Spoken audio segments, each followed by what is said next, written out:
저는 제가 어떤 부분에 대한 관점을 가지게 되면 혹시 내가 과한 관점을 가지게 되는 게 아니냐. 대체로 내가 이야기하는 부분이 남들보다 앞서서 말하기 때문에 내가 주관에 빠져서 상황을 좀 오판하고 있는 게 아닌가, 그런 부분에 대해서 되새겨 보려고 나름 노력을 많이 합니다. 자, 제가 이 정권이 부동산 투기를 부추기고 있는 부분에 대해서 수도 없이 이야기를 했어요. 그러면서 다른 한편으로 내가 이 정권이 부동산을 부추기고 있다라고 평가하는 부분에 대해서 국민의 상당수는 그렇게 생각하지 않는 것 아닌가라는 생각도 해봤습니다. 그러니까 다들 조용하지요. 그렇지만 총선 때 조용히 심판한 것도 부동산 문제라고 저는 생각을 했습니다. 그리고 이 상태로 부동산 문제가 가면 다음 대선에도 누가 나와도 못 이긴다 라는 그런 생각을 하고 있어요. 근데 오늘 아침에 중앙일보 보면 편집인 고형곤 칼럼에서 정부가 부추긴 집값 불안, 공급이 막혀 집값 오르는데 돈을 풀고 있다. 정책 금융 장려하고 대출 규제를 늦췄다. 금리 인하 압박, 종부세 논의도 패착이다. 혼선을 자초했는데 아니한 건지 대범한 건지 모르겠다라는 지금 칼럼이 있어요.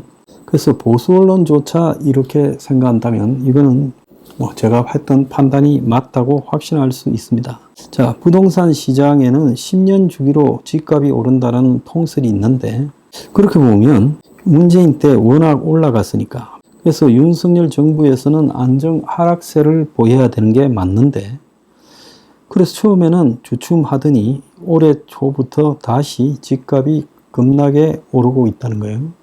자, 270만 가구 공급을 약속했지만 그것도 거의 불가능해져 보이고요. 그래서 신고가가 서울에서 속출하고 평생 내 집을 마련할 수 없을 거라는 공포감이 번지기 시작했고, 문재인 때 느꼈던 그 공포감이라는 거예요. 근데 정부는 시장 상황을 아는지 모르는지 여전히 돈을 계속 풀었고, 저금리 정책 금융을 받으라고 독려했고, 주택담보대출이 상반기에 25조 5천억이나 늘었다는 거예요. 금융위원회는 대출 규제 스트레스 DSR 2단계를 연기를 시켜버렸어요. 그래서 이것이 시장에 빚내서 집 사라고 신호를 보낸 셈이고 덜불에 기름을 갖다 부어버린 격이라는 거예요. 그런데 정부가 지금이라도 이 잘못을 인정해야 되는데 들은 척도 하지 않는다는 거예요. 지난해에도 집값 막겠다고 정책 자금인 특례 보금자리론을 40조나 풀었는데 소득 제한을 두지 않는 바람에 부자들이 이 대출을 받아서 집을 샀고, 당시는 고금리 여파로 전 세계가 부동산 침체를 겪을 때 우리만 정부 주도로 부동산 투기에 나서는 일이 벌어졌다는 거예요. 정부 여당이 개입이 상황을 더 꼬이게 만들었는데 대통령실은 금리 인하가 가능한 환경으로 바뀌었다고 한국은행에 금리 인하하라고 하고, 그래서 금리 조정은 한국은행의 독자적 결정 사항인데 정부가 어설프게 끼어들어서 한국은행이 이제 금리를 내리기도 어렵게 됐다는 거예요. 정부 똘마니처럼 보이니까요.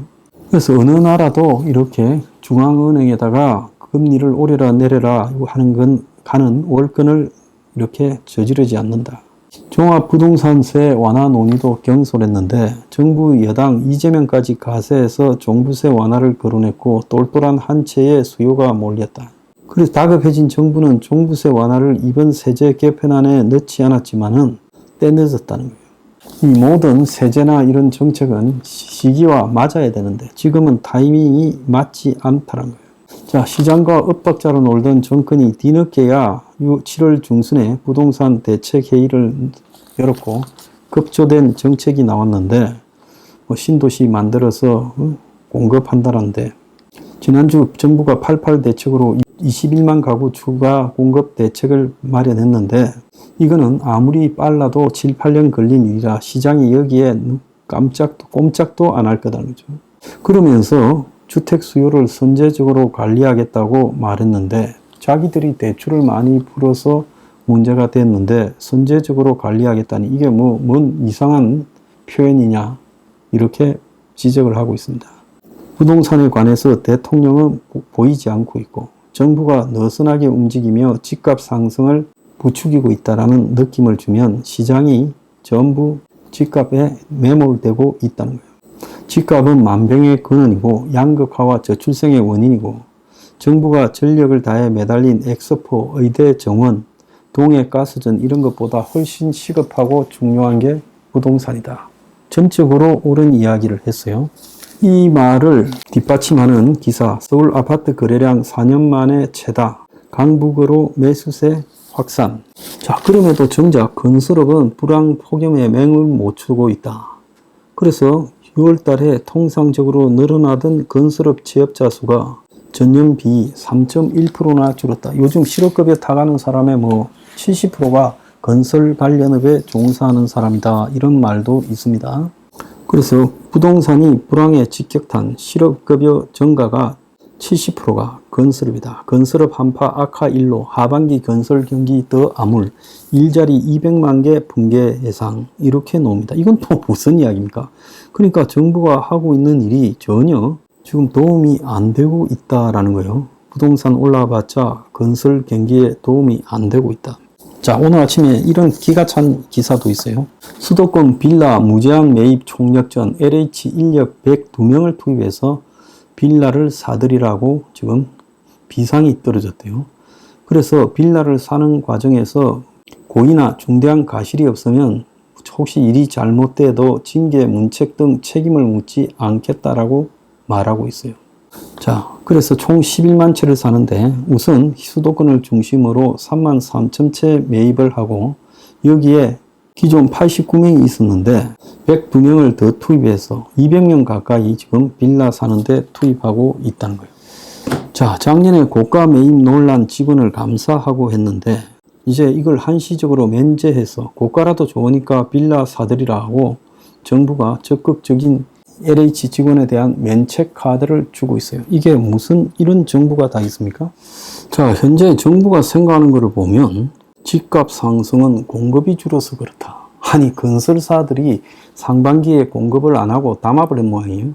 하반기에 일제히 풀었습니다. 근데 하반기에 가격이 딱 올라갈 때 풀었어요. 건설사들은 미래를 내다보는 예측 능력도 있는 것 같아요. 자, 그래 집이 없어 난리라고 공급 늘려줄게. 자, 이렇게 쉽게 이야기합니다.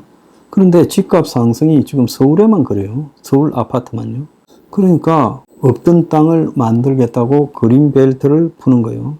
자, 그린벨트는 도시에서 이 환경이 중요하니까 녹지가 필요하다고 만드는 거죠. 근데 그 녹지를 갖다가 정권 바뀔 때마다 풀어갖고 아파트 지어서 건설업자들 배불리고 있어요.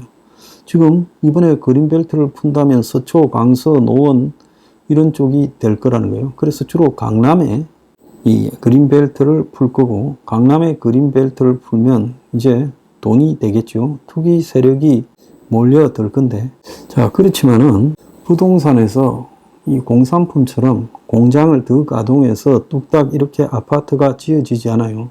짓는 과정에 빨라야 8년, 늦으면 10년 걸려요. 그래서 그린벨트를 풀어가지고 지금 집값 잡는 것과는 아무 상관이 없다는 겁니다. 그러니까 정부가 이제 나선 게 뭔가 하면 비아파트를 사들여가지고 이제 그러니까 빌라 다세대 다가구 이런 거를 사들여가지고 지금 전월세 물량을 정부가 직접 풀겠다는 거예요. 그래서 비아파트 공급이 정상화될 때까지 정부가 비아파트를 사들인다는 거예요.